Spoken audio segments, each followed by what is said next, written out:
پیشنهاد عجیب و غیر قابل باوره. مریم وفا برای مهراج وفا. مریم وفا چی رابطه‌ای با مهراج وفا داشته است؟ آهنگ دوگانه این دو و گفتنی‌های تازه دوزاران و طرفدارانشان.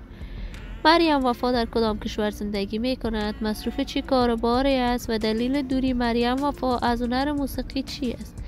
من در این ویدیو پیرامون حقایق این ماجرا خواهم پرداخت. پس در ادامه با کانال دنیا اینفو باشید.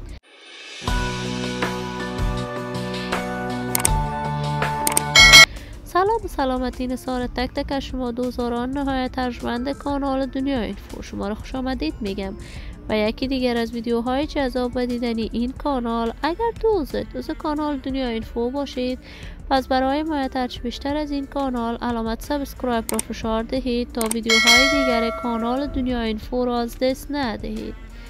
مریم وفا هنرمند جوان، چهره شناخته شده، مطرح و محبوب در میان رسانه‌های افغانستان است. وی هنرمند جوانی است که هنر موسیقی را از سن نوجوانی آغاز کرد و از جمله هنرمندان اولین در هنر موسیقی افغانستان بود. وی برنامه‌های موسیقی خوب در افغانستان برگزار کرد. علاقمندان و دوزاران خاص خودش را داشت.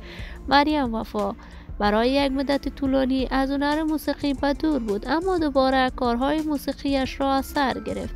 این همه در حالی است که تازه تصاویر مریم وفا در صفحات مجازی دست به دست می شود که وی با مهراج وفا آهنگ‌های دوگانه سروده است و همچنان مریم وفا پیشنهاد عاشقانه برای مهراج وفا داده است. مهراج وفا در کشور ایران زندگی می کند و ازدواج کرده است. تا کنون جزئیات بیشتری این ماجرا در دست نیست، اما آهنگ دوگانه مریم وفا با مهراج وفا در جشن عید مورد حمایت گسترده افغان‌ها قرار گرفت و حمایت خوب شد. من آرزوی موفقیت و کامیابی برای این هنرمندان افغان از بارگاه عزت العزال تمنا دارم. دوستان و همراهان ارجمند کانال دنیا اینفو، شما هم نظریاتتان را در بخش کامنت با من شریک بسازید. این ویدیو را با علاقه‌مندان و دوستان مریم وفا و مهراج وفا به اشتراک بگذارید. اگر دوست کانال دنیا اینفو باشید، پس برای حمایت بیشتر از این کانال علامت سابسکرایب را فشار دهید تا ویدیوهای دیگر کانال دنیا اینفو را از دست ندهید. تا درود دیگر، هر یک از شما خوبان نهایت ارجمند کانال دنیا اینفو را به الله منان امانت گذاشته. موفق و کامیاب باشید.